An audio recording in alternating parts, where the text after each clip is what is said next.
Kim bilan ko'rsatuvni muxlisi biz oilaviy ko'ramiz-da. Ko'rsatuv juda ham haligi ma'noli, mazza qilib dam oladigan ko'rsatuv bo'ladi. Ijodkor men o'zim Xalqaro Nordik universitetining magistranti bo'lib o'qiyman. Mana shu orqangizda turgan sostav hammasi magistrantlar.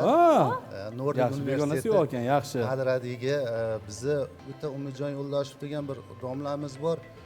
Ishonsangiz darsdan keyin qolib ham ijod qilamiz-da. Shu darajada nimaki yaxshi ko'rasizlar. Yaxshi ko'ramiz.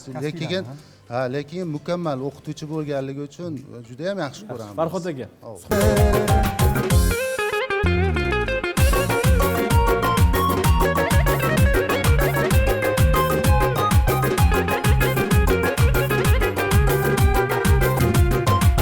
Ko'zlar o'tda yonganda qaramasga nachora. Ko'zlar o'tda yonganda qaramasga nachora. Termilaman ko'zlarga ko'z olmay men